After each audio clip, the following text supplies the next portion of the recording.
کہ اس طرح سے جمہوریت کی بھی وہاں پر عصمت ریزی کی جا رہی ہے، اور اس میں ساری دنیا دیکھ رہی ہے کہ وہاں پر اس مسئلے کا کون سا پارٹی، کون سی جماعت اور کون سا نظریہ اس کا مرتکب ہے۔ جی جی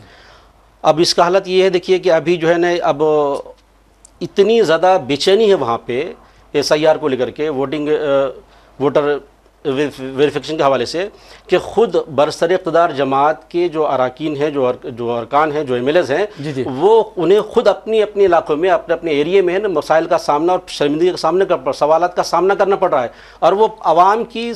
سوالات کا جواب نہیں دے پا رہے ہیں، اور اس پریشانی کو وہ اپنی جماعت میں یا حکومت کے سامنے، نیتیش بابو کے سامنے یا مودی کے سامنے اٹھانے سے بھی گھبرا رہے ہیں، چونکہ ان کی کرسی کا مسئلہ ہے۔ اب افراتفری کا عالم یہ ہے کہ وہاں کی جو مطلب حکومت ہے، وہاں کی جو اپوزیشن جماعتیں ہیں، وہ اب جو ہے سو الیکشن کو بائیکاٹ کرنے پر بھی جو ہے نا اشارہ دے رہے ہیں کہ اگر یہی صورتحال رہی تو الیکشن کو بائیکاٹ کرنے کا علاوہ ہمارے پاس کوئی راستہ نہیں رہے گا۔ جی جی اب ظاہر سی بات ہے ریاض صاحب، جب آپ الیکشن کمیشن نے کیا کیا ہے کہ اپوزیشن جماعتوں کے پاؤں میں زنجیر باندھ کر کے، اس کا پاؤں باندھ کر کے کہہ رہے ہیں کہ آپ میدان میں آؤ، فٹ بال کھیلو، یہ پاسبل نہیں ہے۔ ابھی کل تک آپ نے دیکھا ہوگا کہ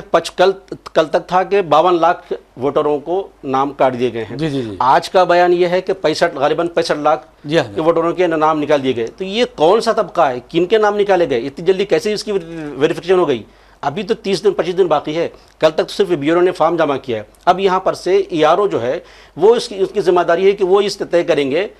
تحقیقات کے بعد کہ کس کو رکھنا ہے، کس کو نکالنا ہے، اور ابھی تک یہ واضح ہو گیا ہے کہ 65 لاکھ نام نکال دیے جائیں گے۔ اب یہ 1 مہینے کے بعد جب ویریفیکیشن ختم ہوگا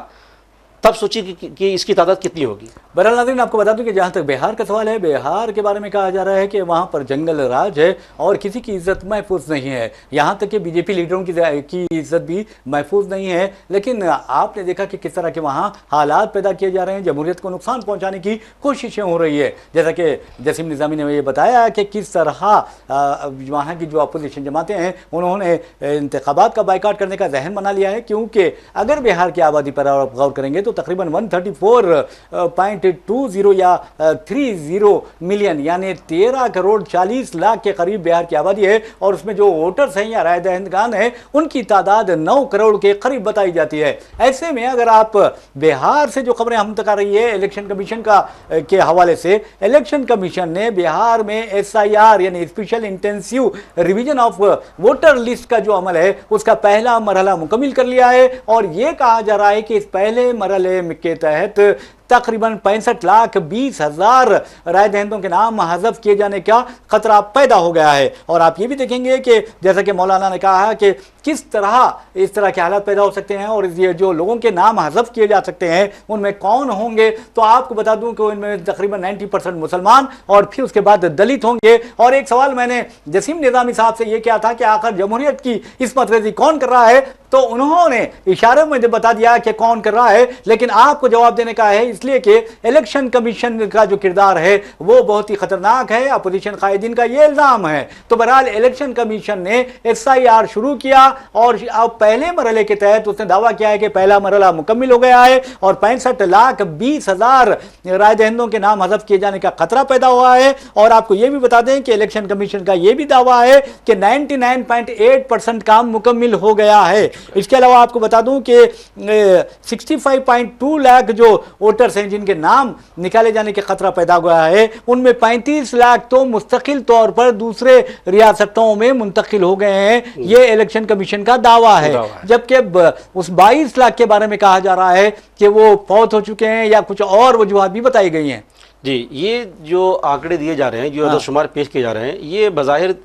اگر سچ ہو بھی، مگر اس کے جو پس پردہ جو کھیل ہے سیاسی مبصرین کا، اب یہ واضح پیغام اور واضح رپورٹ یہ ہے، زمینی حقیقت یہ ہے کہ اس قسم کے جو عدد شمار پیش کیے جا رہے ہیں اس میں سچائی اتنی نہیں ہے جتنا الیکشن کمیشن بتا رہا ہے۔ ایک چیز یہ، دوسرا مبصرین کا یہ واضح طور پر یہ کہنا ہے کہ BJP کا یہ بنایا پلان ہے صرف بہار کے لیے نہیں بلکہ پورے ہندوستان کے لیے۔ ان کا یہ مطلب تجزیہ یہ ہے کہ مسلمانوں کی اکثریت BJP کو ووٹ نہیں دیتی ہے، مسلمانوں کی اکثریت۔ اب جب بھی الیکشن ہوتا ہے تو آپ غور کیے ہوں گے اپنے کہ جو ڈاٹا آتا ہے کہ مسلمانوں نے BJP کو جو ووٹ دیا ہے اس کی تعداد محض 8% کے آس پاس رہتا ہے، اور یہ 8% ایک مخصوص طبقہ ہے اور وہی طبقہ جو ہے نا حکومت سازی میں شامل بھی کیا جاتا ہے. جی تو بی جے پی کو یہ اچھا احساس ہے کہ مسلمانوں کے پاس جو پولیٹیکل ویٹو ہے جی جی جو اس کے خلاف استعمال کیا جاتا ہے،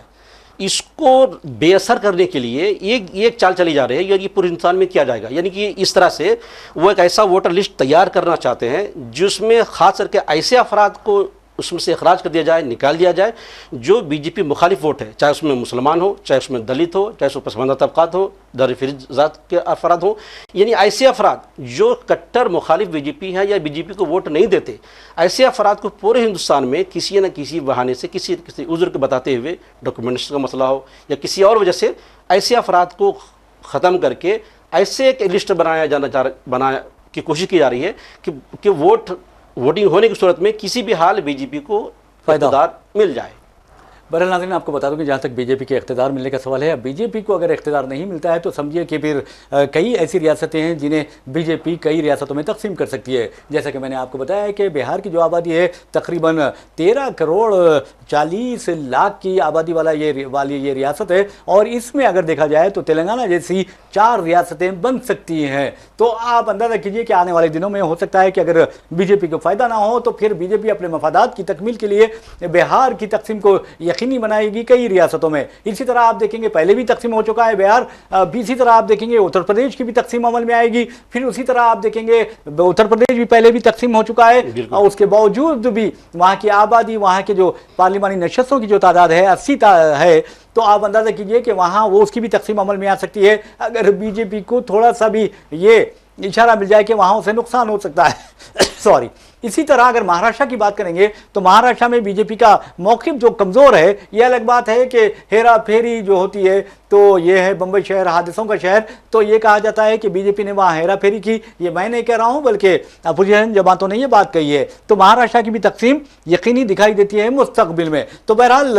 سوال یہ پیدا ہوتا ہے جسیم نظامی صاحب کہ بھارتیہ نیائے سنہتا کی مختلف دفعات کے تحت عصمت ریزی کے جو ملزمین کے خلاف مقدمات درج کیے جاتے ہیں، لیکن جمہوریت کو تباہ کرنے والوں کے خلاف کس دفعہ کے تحت مقدمات درج کیے جائیں گے؟ دیکھیے، سوال یہ ہے کہ مقدمات درج ہونا یا اس کے خلاف کوئی دفعہ طے کرنا، اب حالت یہ ہے کہ منصف بھی وہی ہے، قاتل بھی وہی ہے، جج بھی وہی ہے، دئی بھی وہی ہے، سب وہی ہے. تو ایسی صورت میں ان سے یہ امید کرنا کہ مطلب وہ جمہوریت کی بحالی کریں گے. ابھی اگر ہندوستان کی آپ حکومت کا اگر آپ جائزہ لیں تو یہاں پر بظاہر جمہوریت ہے، لیکن جو کام اور جس طریقے سے کام کیا گیا ہے پچھلے 11-12 سالوں میں، وہ جمہوریت کم ملوکیت اس میں زیادہ نظر آتی ہے. یعنی جمہوریت کے بجائے مطلق انانیت جس کو ڈکٹرشپ کہتے ہیں، وہ بظاہر جمہوریت کا نام لے رہے ہیں. ابھی آپ دیکھیے پارلیمنٹ میں جو مسئلہ چل رہا ہے، باضابطہ وہ بھی پری پلاننگ ہے کہ کسی بھی طرح سے پارلیمنٹ کی کارروائی نہیں چلنے دیا جائے، بات ہی نہ ہو، اس پہ کوئی مباحثہ ہی نہ ہو.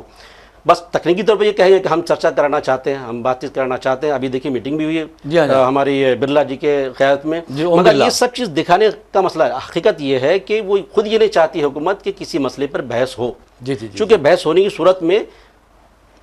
بسر اقتدار جماعت کے پاس اس کا کوئی مناسب جواب ہی نہیں ہے. اگر مناسب جواب ہوتا تو ہمارے وزیر اعظم پارلیمنٹ کو چھوڑ کر کے یہ ایسے ٹائم پہ بیرونی دورہ نہیں کرتے تھے. تو جہاں تک آپ نے کہا جمہوریت کی جو عصمت ریزی ہے، اس کی سزا اگر کوئی دینا ہے، اگر دے سکتا ہے تو وہ عوام ہے، اور اس کے جج عوامی ہے، اور عوام ہی اس کا انشاءاللہ آنے والے دنوں میں اس کا جواب دیں گے. بہرحال عوامی عدالت میں یہ فیصلہ ہم چھوڑتے ہیں، عوامی عدالت ہی اس کا فیصلہ کرے گی. بہرحال ناظرین، آپ کو بتا دوں کہ جہاں تک بہار کا سوال ہے تو ایک خبر وہاں سے یہ بھی آ رہی ہے. ہم اس لیے بہار کی طرف گئے ہیں کیونکہ آپ دیکھیں گے کہ بہار اب فی الوقت بہت ہی سارے ملک میں توجہ کا مرکز بنی ہوئی ہے، اور وہاں پر ایسا لگتا ہے کہ جمہوریت کی بقا کا سوال پیدا ہو گیا ہے. کیا جمہوریت کا قتل کر دیا جائے گا اور جمہوریت کو پامال کیا جائے گا بہار میں، اور بہار سے اس کا سلسلہ شروع ہوگا؟ یہ سوال اب سارا ہندوستان پوچھنے لگا ہے. لیکن ایک بات آپ کو بتا دیں کہ بہار کی جب بات آتی ہے تو گورنر بہار عارف محمد خان کے بارے میں کہا جاتا ہے کہ وہ نام تو بہت اچھا رکھتے ہیں، جو ان کے کام ہوتے ہیں وہ بھی کچھ اچھے ہوتے ہیں، کوئی برے ہوتے ہیں، لیکن ہم نہ کسی کی برائی کرنا چاہیں گے کیونکہ وہ گورنر کے باوقار عہدے پر فائز ہیں. لیکن ایک بات ضرور ہے کہ جگدیپ دھنکر، آپ نے دیکھا کہ کس طرح انہوں نے یعنی گودی میڈیا جو طلبے چاٹو میڈیا جس انداز میں کام کیا کرتا تھا، جگدیپ دھنکر